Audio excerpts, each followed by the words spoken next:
Hello friends, কেমন আছো তোমরা সবাই? আশা করছি ভালোই আছো। অনেক সময় বাচ্চাদের কিছু না কিছু খেতে মন চায়, তো আমি এখানে দেখো ঘরে থাকা উপকরণ দিয়ে আমি সুন্দর একটা রেসিপি বানিয়ে ফেললাম। তো আমার বেশ অনেকটা পরিমাণে চিড়ে ছিল, তো চিড়েটা খুব পাতলা যে চিড়ে হয় সেই চিড়েটা, তো সামান্য পরিমাণ লবণ আর হালকা অল্প একটু জলে ছিটে দিয়ে চিড়েটাকে প্রথমে মেখে নিচ্ছি। লবণ আর হালকা জল দিয়ে এভাবে চিড়েটাকে মেখে আমি এখন এটাকে ভাজতে দিয়ে দিব। তো আগে থেকে আমি কড়াই গরম করতে বসিয়ে রেখে দিয়েছি, আর এরকম ঝাঁঝরা গামলাতে নিয়েছি যাতে গুঁড়ো গুঁড়ো যেটা থাকে সেটা পড়ে যাবে। আর এখানে দেখো কড়াইটা আমার গরম হয়ে গেছে, এখন আমি দিয়ে দিচ্ছি চিড়েগুলো দিয়ে লাগাতার নাড়াচাড়া করে সুন্দর করে আমি ভাজা ভাজা করে নিচ্ছি। একদম লাল করে ভাজবো না, যাতে মুচমুচে হয় সেই রকম করে ভাজা করে নেব।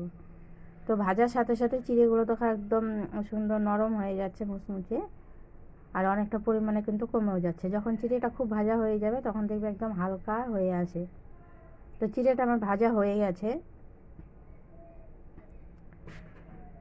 এখন আমি এগুলোকে নামিয়ে নিচ্ছি। চিড়েটাকে নামিয়ে নিয়ে আমি এখন কড়াতে দিয়ে দিচ্ছি পরিমাণ মতো গুড়। তো আমার যতটুকু পরিমাণে গুড় চিড়ে ছিল, তো সেই অনুযায়ী আমি গুড় দিয়েছি। গুড়ের মধ্যে আমি হালকা জল দিয়ে একটু নাড়া দিয়ে দেবো যাতে নিচে লেগে না যায়, কারণ কড়াইটা গরম ছিল।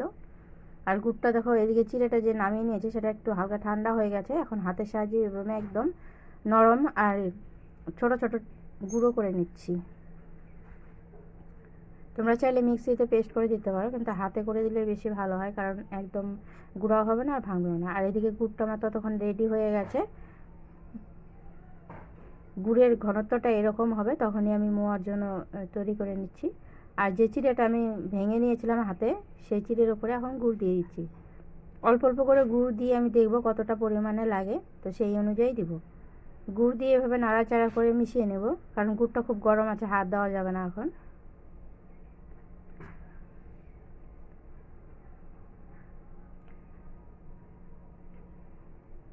তো এইভাবে করে আমি সমস্ত চিড়ের সাথে গুড়গুলোকে ভালো করে মিশিয়ে নিচ্ছি।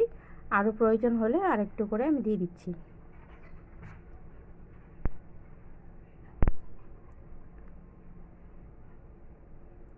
আমি আরও বেশ অনেকটা পরিমাণে গুড় দিয়েছি, কারণ যতটা পরিমাণে লাগবে সেই অনুযায়ী দিয়ে দিলাম। এখন আবারও ভালো করে মিশিয়ে নেব। যখন মেশানো প্রায় হয়ে গেছে, এখন আমি হাতার মধ্যে একটু লেগেছিলো সেটা একটু ছাড়িয়ে নিচ্ছি। ছাড়িয়ে এখন একটু হাত দিয়ে আমি ডলে নেব, কারণ গুড়টা চারিদিকে ভালো মতো একইভাবে সবগুলো তৈরি করে নিচ্ছি। নাড়ুটা খুব সুন্দর, একবার বাড়িতে ট্রাই করে দেখো, খেতে কিন্তু অসাধারণ লাগে। আর ছোটরা তো খুব ঠান্ডা হয়ে গেছে, হাতের মধ্যে সামান্য জল দিয়ে